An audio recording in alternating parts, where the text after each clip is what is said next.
fella, pledging to finish the job as quick as possible when it comes to the Raptors. Made a three-pointer with 0.8 seconds left in overtime to give the Sixers a 104-101 victory on Wednesday night, and now have a 3-0 lead in their first-round series. As a superstar was leaving the court post-game, told rapper Drake, "I'm coming for the sweep too." Sixers getting one step closer. Embiid had 33 points and 13 rebounds, helping the Sixers rally from a 17-point deficit. Shot 2 of 5, by the way, in the first half. And you see it there, and then broke through 18 in the third and finished with 28 between the second half and overtime. By the way, that dagger was the first of his career of a game-tying or go-ahead field goal to win a game. Before that, he was 0 for 14 on those shots entering Wednesday. To break this down a little bit more, Mr. Picaro, Avery Johnson checking in here on HQ. And Avery, look, a lot of people are saying he's the MVP. If you needed another way to convince somebody, we saw that last night. No James Harden, but Embiid got it done. Yes, Brandon, Embiid got it done. And it's just too much size, skill. Toronto doesn't have anybody on their roster that can slow Embiid down. And, you know, they can throw double teams at him, triple teams. Now, sometimes because he's so skilled, he loves to mess around with his three-point shot and sometimes those long two-point shots. But again, when you look at Embiid, you know, he's the MVP, in my opinion, for a reason. But more than anything, at the end of this game, Toronto made a critical error. They removed Fred VanVleet from guarding the inbound passer, Danny Green, and they removed him and put him underneath the basket, which allowed Danny Green to make a pinpoint pass to Joel Embiid to get a wide open look basically at that last three-point shot. Critical error from the coaching staff from Toronto by not keeping Fred VanVleet on the ball or putting a bigger player to try to make sure that the ball goes towards half court, not towards the basket and not towards the corner. Major error by the Toronto coaching staff. So Embiid and the Sixers get it done now, up 3-0. But on the flip side, here go Boston, down 0-2 after last night. And their biggest star, Kevin Durant, struggled again. What needs to change for him? Because he was 4 of 17, and he didn't play that much better in Game 1. What needs to happen now back home in Game 3? They got to move Kevin Durant around. Unfortunately, Kevin Durant is basically stagnant on their offense. He's always seeing 2 or 3 bodies. And because of that, all of his shots, even here, contested. They're forcing him to spin. They're taking away his drives. They're forcing him to spin, and then they're bringing the secondary defender.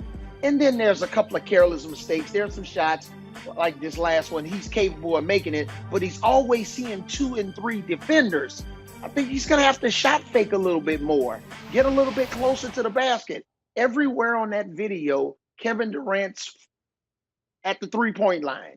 He's at the elbow. He's on the wing. Get him a little bit deeper in the post, but also move him around, back cut him, let him come off some screens. But just to have him with the ball in his hands, going and facing the Celtics defense, allowing them to stay set, going against Brown, Tatum, Smart, who's the defensive player of the year. They got to get some of those other bad defenders involved and get some of the better defenders off of him. This is going to be a strategy that will not work moving forward if Steve Nash doesn't make an adjustment. And make correction, Brooklyn down 0-2, Boston up 2-0, heading to Brooklyn there for that series on my part. A scale from 1 to 10, though, if we're looking at this, of course, down 0-2 for the Nets, are they done? They're not done, but they're getting very close. Must win for Game 3. If you don't win Game 3, the series is over. You win Game 3, you know, anything can happen, obviously, in Game 4. You cannot go down 3-0 to Boston. But Boston just have some problematic situations as it relates to how they attack the Nets defense. Kyrie Irving is not a very good defender. You know, Patty Mills, Seth Curry. So they, compared to Boston, at the wing spot and at the guard spot, the Nets, independent of what strategy you try to implement, they're just not very good defensively.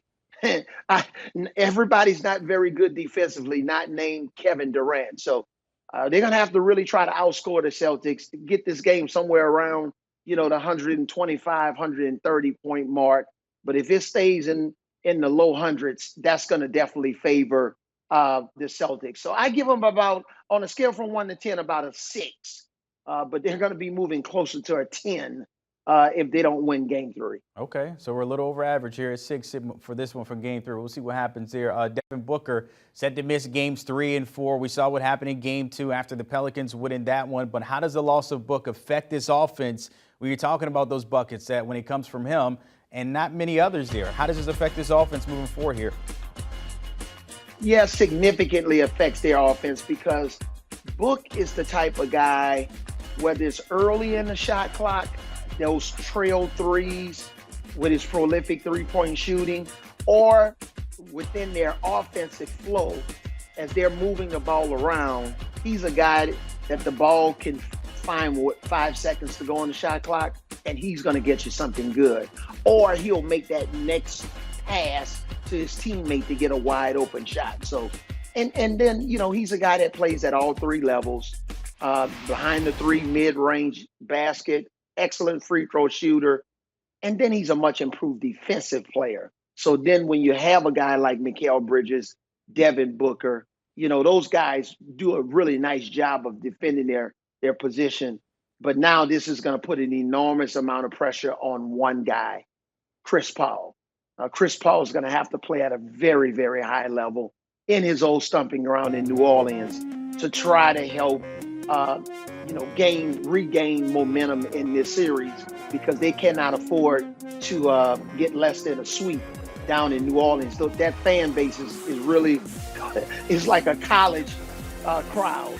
You would think you're at Cameron Indoor, how crazy those fans are in New Orleans. And I know they're going to want to try to send their old friend Chris Paul back to Phoenix with a 3-1 deficit. Look, New Orleans pretty well. You were there, of course, with the Final Four run with Jay Wright, his final contest there. We had no idea until yesterday that he was going to retire after 21 seasons, a Hall of Famer, 2-time champ, 4 Final Four appearances. Your reaction to him calling it and riding off to the sunset here?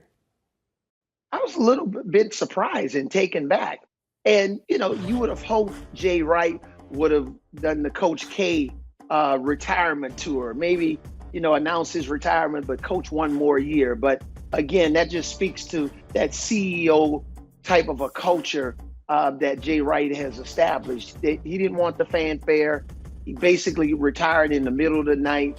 What an outstanding career. I coached against Coach Wright in the 2018 NCAA tournament in the round of 32.